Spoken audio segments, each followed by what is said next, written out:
This problem involves calculations similar to those that you'll encounter in the Heat of Vaporization Lab. What we have here is a sealed flask that contains a little bit of water and some air. And we measure the pressure of that sealed flask at two different temperatures. What we're going to do is assume that at the low temperature, in this case 0 degrees centigrade, that water has no vapor pressure. And from that, or based on that assumption, what we're going to do is calculate the air pressure and the Gay-Lussac constant that we can use to calculate air pressure at higher temperatures. So here's what we're going to say. At 0 degrees centigrade,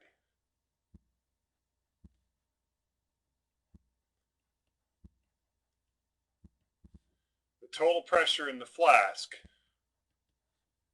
is simply due to the air pressure. In other words, the water pressure does equal 0. Now the law of Gay-Lussac tells us that if we have a sealed container like this, where we hold the number of moles of gas and the volume constant, that the pressure is directly proportional to temperature. So what we can say is this, that pressure divided by temperature is equal to a constant, the Gay-Lussac constant.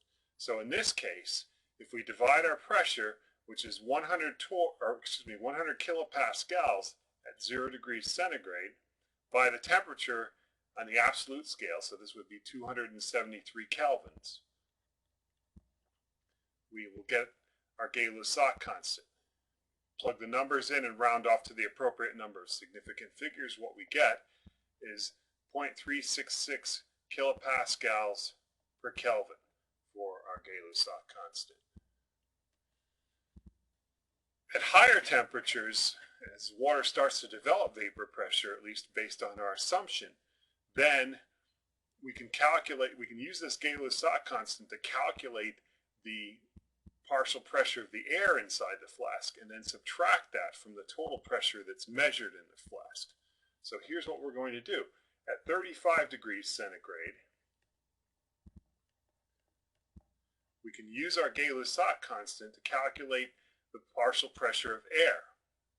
The way we're going to do that is we're going to say that it's equal to the Gay-Lussac constant times the absolute temperature. So in this case, that's going to be our Gay-Lussac constant we just calculated, which is 0.366 kilopascals per Kelvin times 308 Kelvin, which is our temperature in kelvins. That's 35 degrees plus 273. And that gives us a total pressure of 113 kilopascals. Excuse me, that gives us an air pressure of 113 kilopascals. What we can do then is subtract that from the total pressure to get the water pressure. So it's like this, or the water vapor pressure.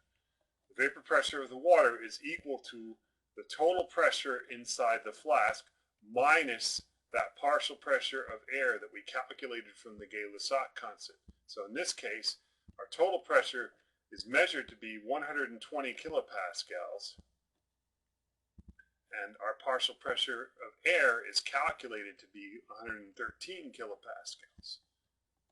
So that gives us a partial pressure of water vapor of 7 kilopascals. We round off to the appropriate numbers of places after our subtraction. Now in the lab, you're going to measure pressures to the nearest tenth of a kilopascal, which will give you one more significant